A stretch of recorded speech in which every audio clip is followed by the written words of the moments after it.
Пред речиси 2 години во февруари 2017 граѓанското движење за заедничка Македонија ги започна протестите против тогашната тиранска платформа, која беше услов за формирање на новата влада. По 63 дена мирни протести без никакви инциденти, на 27 април во Македонското собрание најпрво беше запеана туѓа химна, а подоцна за многумина незаконски за собраниски спикер беше избрани Талат Џафери.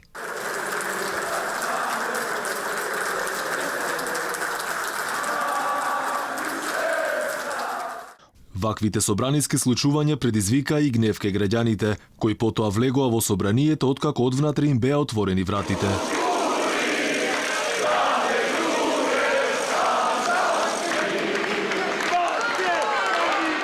Седум месеци подоцна на 28 ноември 2017, 36 лица беа уапсени поради сомнение за кривично дело терористичко загрозување на уставниот поредок, а меѓу нив и организаторите на протестите Богдан Илиевски, Игор Дурловски, Борис Дамовски и Владо Јовановски. Меѓу уапсените беше и поранешниот прв човек на БЈБ Митко Чавков, како и пратениците Крсто Муковски, Жаклина Пешевска, Љубен Арнаудов и Сашо Василевски. Уште истиот ден пред да почне судскиот процес, во јавноста се појави сомнеж дека се работи за политичка одмазда, а на првиот ден од судските рочишта имаше и протести пред судот.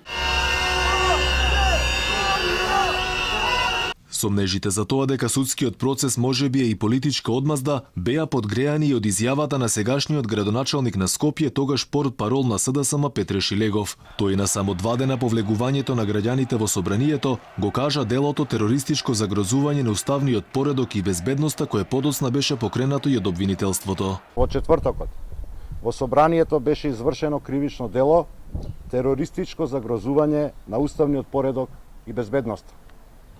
Се работи за член 313 од Кривичниот законник на Република Македонија. Основното јавно обвинителство го поднесе обвинението кон крајот на март 2018, а судскиот процес започна на 22 август истата година со 33 обвинети, а дел од рочиштата трае и по цели денови. И откако собранието го изгласа законот за амнестија за овој процес, ослободени беа 15 лица, меѓу кои пратеникот Крсто Муковски. За него во обвинението пишуваше дека ако не ги отворил вратите од собранието, ништо понатаму немало да се случи. Пратениците Љубен Арнаудов и Сашо Василевски, тројцата од ослободените во овој случај, гласаа за уставните измени. Амнестија воопшто не побара Игор Дурловски, Душко Лазаров, Јане Ченто, Игор Јуки, Митко Чавков. И токму притворањето на поранешниот директор на БЈБ фрли уште една дамка на целиот процес за настаните од собранието. По барање на обвинителството, судот во експресен рок прифати да го испрати Чавков во притвор на неколку дена пред изрекување на пресудите, иако оттаму кажаа дека станува збор за невообичаена пракса.